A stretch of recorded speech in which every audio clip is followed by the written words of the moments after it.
ఈరోజు మనం స్వర శిఖరం ఆశా భోంస్లే మరణం, లెజెండరీ బాలీవుడ్ గాయనిగా ఆమె ప్రస్థానం ఎలా సాగిందో ఈరోజు మనం తెలుసుకుందాం.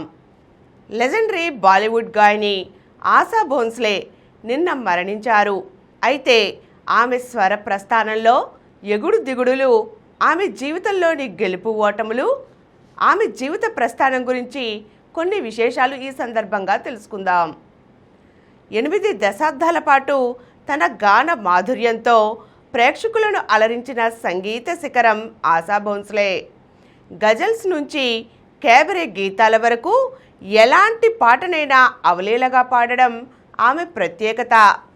పాత పద్ధతులను తిరగరాసి పాప్ సంగీతాన్ని అనుసరించి నూతన వరవడికి పట్టం కట్టిన ఆమె ఘనత హిందీ, తెలుగు చిత్రాలకే కాక పలు భాషలలో వేలాది పాటలు పాడిన ఆమె స్వర ప్రస్థానం ఎలా సాగిందంటే, లెజెండరీ బాలీవుడ్ గాయని ఆశా భోంస్లే సినిమా పాటల్లో మహిళా గాత్రానికి గాంభీర్యాన్ని, లోతును, ఒక ప్రత్యేకమైన ఆకర్షణను జోడించారు. పాత పద్ధతులను తిరగరాశారు.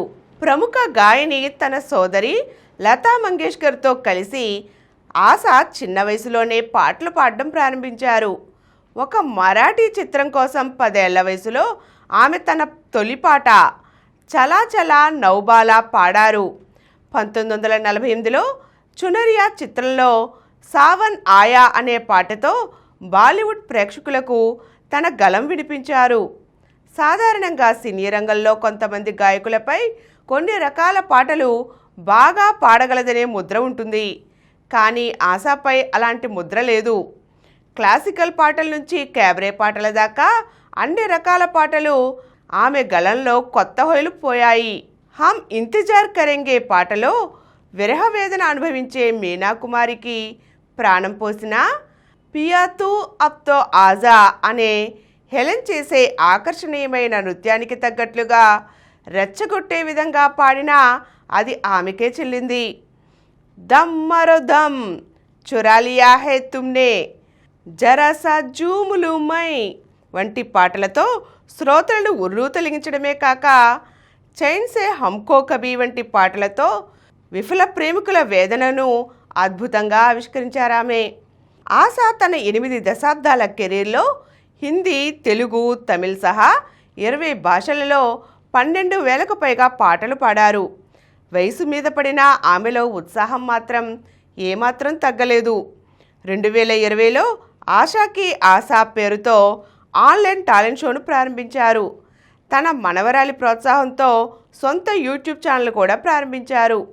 2023లో తన 90వ ఏట దుబాయ్లో లైవ్ కన్సర్ట్లో పాల్గొని 3 గంటల పాటు నిలబడి పాటలు పాడారు.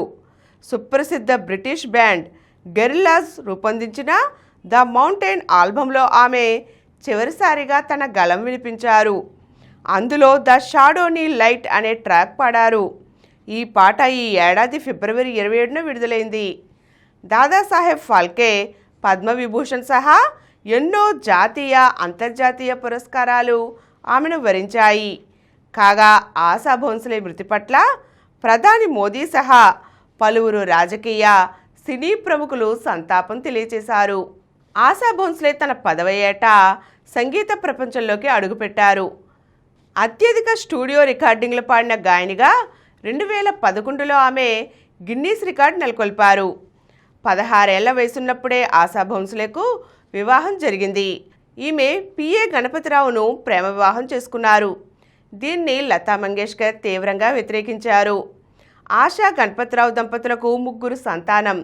అయితే ఆశాకు తొలి బిడ్డ పుట్టాక పుట్టింటి వారు ఆమె వివాహాన్ని ఆమోదించారు. మరోవైపు గణపతిరావు కుటుంబం కూడా ఆశాను కోడలిగా అంగీకరించలేదు. తన చిన్న కుమారుడు ఆనంద్ను కనబోయే ముందు అత్తింటి వారు ఆశాను ఇంటి నుంచి గెంటివేశారు. దీంతో ఆమె నిద్రమాత్రలు మింగి ఆత్మహత్యా యత్నం చేశారు. తరువాత ఆశా భోంస్లే తన భర్త నుంచి విడాకులు తీసుకున్నారు. 1980లో సంగీత దర్శకుడు ఆర్డి బర్మన్ను వివాహం చేసుకున్నారు. 1994లో ఆర్డి బర్మన్ మృతి చెందారు.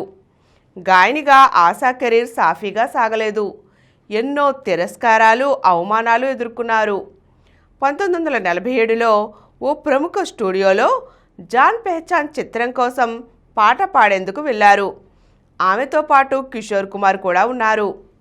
ఆమెను అర్ధరాత్రి వరకు కూర్చోబెట్టినా అవకాశం ఇవ్వకుండా తిరిగి పంపించేశారు. రాజ్ కపూర్ చిత్రం బూట్ పాలిష్లో ఆమె పాడిన నన్నే మున్నే బచ్చే పాట బాగా పాపులర్ అయింది. ఓపీ నయ్యర్ సంగీత దర్శకత్వం వహించిన నయా దౌర్ చిత్రం ఆశాకు మంచి బ్రేక్ ఇచ్చింది. ఆ తరువాత వక్త్, గుమ్రా, ఉమ్రావు జాన్ సినిమాలు ఆశా భోంస్లే కెరీర్ని మలుపు తిప్పాయి. 90వ 2000 దశకం ప్రారంభంలో ఆశా భోంస్లే ఆధునిక పాప్ సంగీతాన్ని అనుసరించారు. తన్హా తన్హా రంగీలారే, జరాసా జూములుమై, రాత్ అకేలీ హే, దమ్ మారో దమ్ వంటి మాస్ బీట్ సాంగ్స్తో యువతను విశేషంగా ఆకట్టుకున్నారు. ఆశా భోంస్లే సుదీర్ఘ సంగీత ప్రయాణంలో అనేక అవార్డులు కొల్లగొట్టారు. 7 సార్లు ఫిల్మ్ఫేర్ అవార్డులు, 2 సార్లు జాతీయ ఉత్తమ గాయని పురస్కారాలు ఆమెను వరించాయి. 2000లో దాదాసాహెబ్ ఫాల్కే అవార్డు ఆమె సొంతం చేసుకున్నారు. 2001లో ఫిల్మ్ఫేర్ లైఫ్ టైమ్ అచీవ్మెంట్ అవార్డును అందుకున్నారు.